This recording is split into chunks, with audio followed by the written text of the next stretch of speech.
નમસ્કાર મિત્રો, આપણે આખી જિંદગી મહેનત કરીએ, પરસેવો પાડીએ, કરકસર કરીએ, બે પૈસા બચાવીએ અને એ પૈસાથી આપણે જીવનમાં એક વખત આપણું સપનું પૂરું કરવા ફોર વ્હીલર લઈએ, મોટી કાર.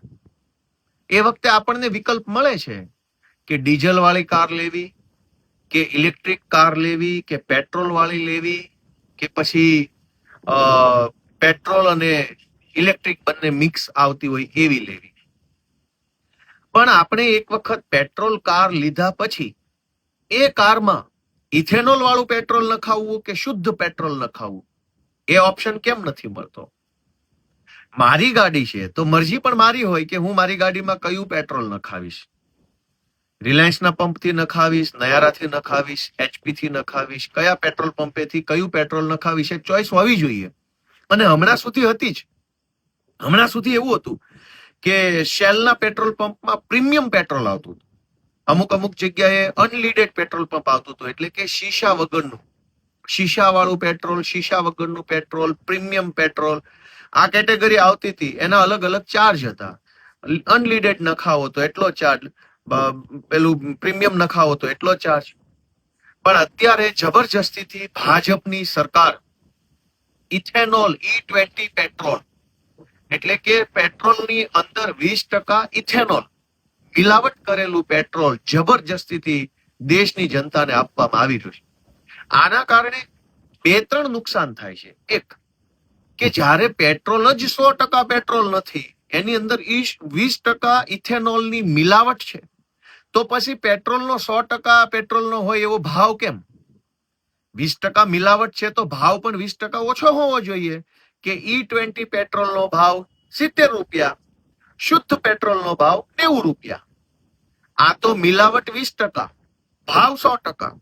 તો જનતાને અહીંયા એક લૂંટનો સામનો કરવો પડે છે. બીજું, કે આપણી ગાડીઓ જે બની છે એ ગાડી E20 કમ્પિટેબલ, એટલે કે E20 પેટ્રોલને એ ગાડી ચલાવી શકે, એના એન્જિન, એના સ્પેર પાર્ટ્સ બધા જે આવતા હોય એ એના માટે નથી બનેલા. તો પછી આપણી ગાડીમાં જબરજસ્તીથી E20 પેટ્રોલ નખાવવાની ફરજ કેમ સરકાર પાડે છે? તો આખી જિંદગી મહેનત કરીને, મજૂરી કરીને, કરકસર કરીને, કેટલાય આખા ઘરમાં હોય એટલા લોકોએ પૈસા બચાવીને જીવનમાં એક વખત ફોર વ્હીલર લીધી હોય, એ ફોર વ્હીલરને ભાજપની સરકાર દાદાગીરી કરી, ગુંડાગીરી કરી, જબરજસ્તીથી E20 પેટ્રોલ, ઇથેનોલ મિશ્રિત પેટ્રોલ ભરાવડાવે અને આપણને ઓપ્શન ન આપે. એની સામે દેશમાં એકમાત્ર વ્યક્તિ અરવિંદ કેજરીવાલ લડાઈ લડી રહ્યા છે. અરવિંદ કેજરીવાલ અત્યારે E20 ની દાદાગીરી સામે લડે છે અને એમની માંગણી છે કે પેટ્રોલ પંપ ઉપર 2 પાઇપ હોવી જોઈએ. જે વ્યક્તિએ E20 પેટ્રોલ પુરાવવું હોય તો E20 ભરાવે, જેને શુદ્ધ 100% પેટ્રોલ ભરાવવું હોય એ 100% પેટ્રોલ ભરાવે. આ ઓપ્શન દેશની જનતાને મળવો જોઈએ. આપણે કોઈ હોટલમાં જઈએ તો હોટલ માલિક દાદાગીરી નહીં કરી શકે કે ફરજિયાત રીંગણાનું શાક જ ખાવું પડશે. મારે જે ખાવું હોય તે ખાઈશ અને મારે જે ખાવું છે એનું જેટલું પેમેન્ટ હશે એટલું પેમેન્ટ આપીશ. જેને પેટ્રોલ ભરાવવું છે એ 100% પેટ્રોલ ભરાવશે, એનું પેમેન્ટ આપશે. E20 વાળો E20 ભરાવશે, એનું પેમેન્ટ આપશે. સરકાર કેમ જબરજસ્તી કરે છે?